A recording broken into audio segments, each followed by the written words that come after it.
plazma atsiradimo kaip šokių grupės. Aš matuoju nuo tos akimirkos, kurią prisiminsiu visą savo gyvenimą, kuri apvertė mano gyvenimą aukštyn kojom ir pastatė į tą linksmą į šokių pasaulį. O tai buvo vienas ypatingas vakaras, nors tą akimirką jisai buvo visiškai paprastas vakaras, aš sėdėjau namie. Jau rašiausi įjungti televizorių ir žiūrėti eilinį kokį nors filmą, bet suskambėjo telefonas, aš pakėliau ragelį ir išgirdau gerą, seną, pažįstamą savo balsą. Tai buvo mano pirmo šokių mokytojo balsas, kuris manęs paprašė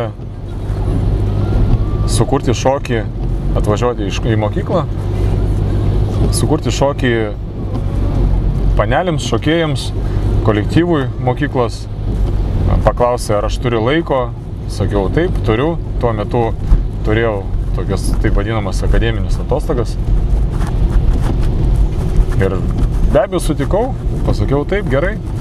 Paklausiau, kiek bus panelių, sakėte, kad tenai mokyklos kolektyvas. Aš sakiau, labai puikiai, reikėjo pastatyti šokį Kingtat stiliuje, kas man buvo labai artima. Tai yra tas stilius kartu su breiku, kurį mes šokame nuo mažens, nuo pionierių stovyklos laikų. Su juo užaugame ir buvo labai malonu sugrįžti į tą stilių. Mes pradėjome judėti.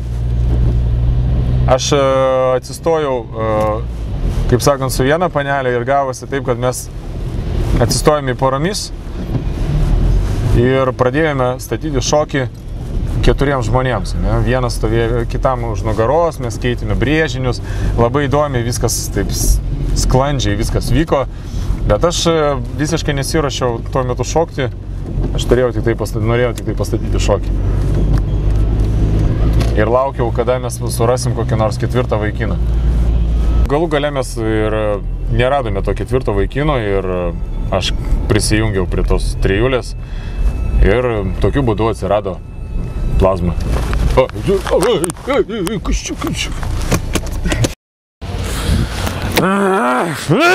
Vėl ta mašina!